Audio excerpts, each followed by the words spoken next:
Hi class, today we're going to speak about morality versus self-righteousness, and more specifically what this means to your argumentative and persuasive essays.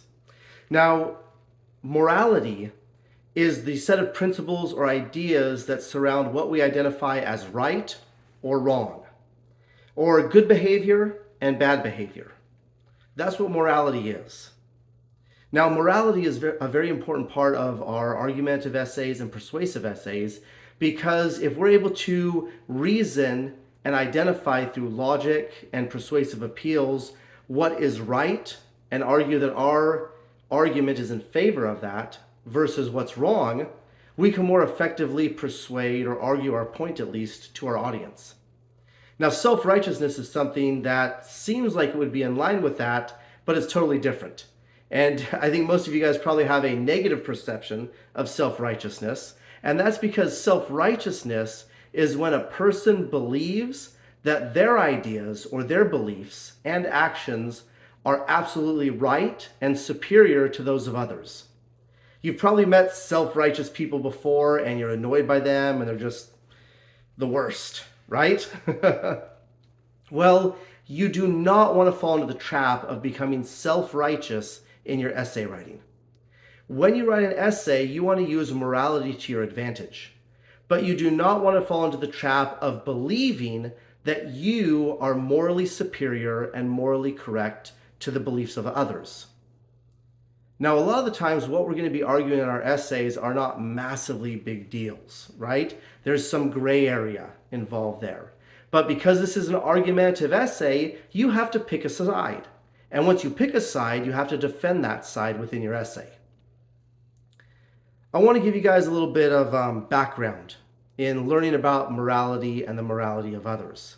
Because when you're writing your essays, it's very important that you not just write about the side that you're promoting, but you understand both sides of the coin, both sides of the argument. Way back a long time ago in the Persian Empire, there was a king called Darius the Great. And Darius the Great ruled over a massive empire with lots of different people who had lots of different moral beliefs and traditions. And so he had to set up a lot of policies and legal systems to help deal with this fact that different people in his kingdom believed vastly different. In one famous story that was told, Darius brought two separate groups of people together in his court so that way he could showcase how these groups of people greatly differed from one another. One group of people were a tribe from what we now know as India, and another group of people were the Greeks. I don't remember which city-state, but it was some of the Greeks. Now, these Greeks used to light the bodies of their dead fathers on fire on a great pyre, and they would incinerate them and burn them. And this is how they would honor them going into death. When Darius presented this to the group of, or the tribe that was from India, they were disgusted. They couldn't believe that they would just waste the body and burn it, because it was their tradition and their belief that to properly honor the dead, they had to eat the bodies of their fathers, therefore ingesting them and embodying them physically and therefore spiritually also. When Darius asked this tribe from India whether or not they would burn the bodies of their fathers, they were just horrified. They were like, that's disgusting, that's wrong, why would we even consider this? And then Darius switched the proposition on the Greeks. He said, well, you guys burn your fathers, would you consider doing like this tribe does and eating the bodies of your father and ingesting them as a way to honor them? And the Greeks were horrified. The Greeks said, no way, we're not going to do that. That's disgusting. That's totally wrong. And the point is that both sides thought that they were morally correct. Both sides thought that they were the absolute right, when in fact, neither were correct. And we could also say both were correct. The thing is, they believed differently. They had a different set of traditions, they had a different set of morality, and they had a different code and ethics of what is right and wrong. So when Darius brought them together, it was a chance for them to learn from each other and learn that we may have different beliefs, but we have to have a way to cohabitate together. When you're writing your persuasive essays or argumentative essays, you want to be staunch. You want to defend your position. And you want to defend it with logos, pathos, and ethos. But what you do not want to do is you don't want to come off like a smug, condescending, self-righteous person. So when you write your essays, you need to identify the moral issues and the morality that is within your essays, or that is within your position in your essay. And you need to argue that your position is correct based on your research, based on your logic, and based on the stance that you've chosen.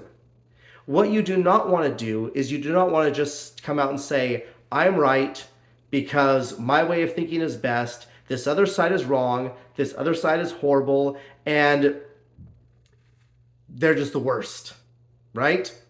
You would think that nobody in academics would do this. You would think that a college student would not do this, but I've seen this so many times in essay writing, where a student just bashes the other side unrepentantly and insists that they are right, but they are not using logical, cohesive reasoning at all. They're just standing on their high horse and insisting that they're right.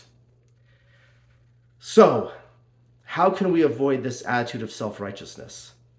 Take a look at yourself. Take a look at your ideas and what it is that you're bringing to the table in your argumentative essay. And then take a look at the other side.